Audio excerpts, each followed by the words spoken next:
এলোমেলো জীবনের সাজানো গল্প। বাড়ির বড় বউ হওয়া সত্ত্বেও দেরি করে ঘুম থেকে উঠি। হাজবেন্ড এবং বেবিকে যেমন সময় দিতে হয়, তেমনি ফ্যামিলিকেও সময় দিতে হয়। দায়িত্ব নিয়ে বাড়ির কাজও করতে হয়। শ্বশুর বাড়ি, বাপের বাড়ি এবং চাকরি সবকিছু মিলিয়ে একটা মেয়ের জীবন কিন্তু এলোমেলোই। আমার হাজবেন্ডের ফুটবল খেলার ম্যাচ ছিল, সেখানে তো মা বিটি মিলে গিয়েইছি। তবে তার আগে আমার কিছু স্মৃতি রাজশাহীর পদ্মা নদীতে ফেলে দিলাম।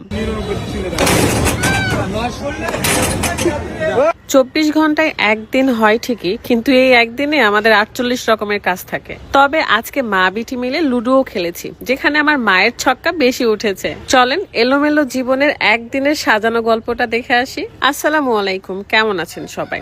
দুই দিকে বেনি করে ঘুমানোটা আমার আগে থেকেই স্বভাব। যেহেতু আমার বাসায় সব স্পেশাল গেস্ট আছে, তাও আবার চিটাগাং থেকে এসেছে, সো তাদের জন্য স্পেশাল বাজার তো থাকবেই। তো চিংড়ি, ছোট ছোট মাছ, মুরগি, বড় মাছ সহ সবজি বাজার অনেক কিছুই আনা হয়েছে, যেগুলো আমি খুঁটিয়ে খুঁটিয়ে দেখছিলাম সব ঠিক আছে কিনা। আজকে ডিনারে যা যা রান্না হবে সেগুলো শিডিউল দিয়ে আমি বাইরে চলে গিয়েছিলাম একটা কাজে। বলতে পারেন আমার কিছু স্মৃতি এই রাজশাহীর পদ্মা নদীতে ফেলে দিতে যাব। সো চলে আসলাম আমি এবং আমার ছোট বোন মিলে টিবাদে। রাজশাহীর টিবাদ আমার খুব পছন্দের একটা জায়গা, তবে এখন খুবই কম যাওয়া হয় কাজের ব্যস্ততার জন্য। তো আমি ব্যাগে করে নিয়ে এসেছি যেটা ফেলে দিতে এসেছি। প্রত্যেকটা মানুষই জীবনে যা হারায় তার থেকে অনেক বেশি পায়, আবার অনেকেই জীবনে যা পায় তার থেকে বেশি হারায়। সো সবকিছুর জন্য আলহামদুলিল্লাহ। আমার কাজ শেষ না হতেই বড় ভাইয়াদের সাথে দেখা হয়, এবং রাজশাহী টিবাদে কিন্তু বক্সিং এর মেশিন রয়েছে, তাও আবার দুইটা। এই গরমে আইসক্রিমের বেড ধরে বক্সিং এ কে বেশি পারে এটা দেখতে চেয়েছি।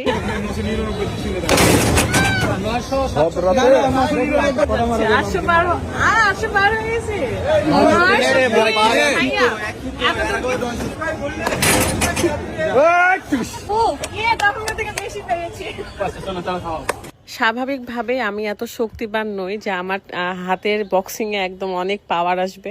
যাই হোক, সেখান থেকে তাড়াতাড়ি করে বাসায় আসি এবং এখানে এসে আমি আগে স্ন্যাক্স রেডি করি, মানে বিকালের নাস্তা আর কি।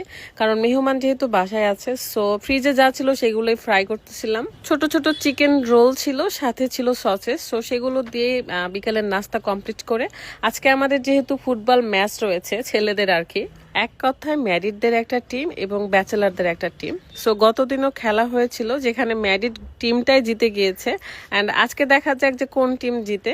রাজশাহীতে এরকম অনেক স্টেডিয়াম রয়েছে যেখানে আপনি সময় অনুযায়ী, মানে ঘন্টা অনুযায়ী ভাড়া করে নিয়ে খেলতে পারবেন। মেয়েরা আর বসে বসে কি করতাম, তাই লুডো খেলতেছিলাম রুকাইয়ার সাথে। রুকাইয়ার সাথে অনেক মজা করেছি, এবং দেখতে পাচ্ছেন এক একজনের হাল কি গরম, মানে এক একজন ঘেমে শেষ।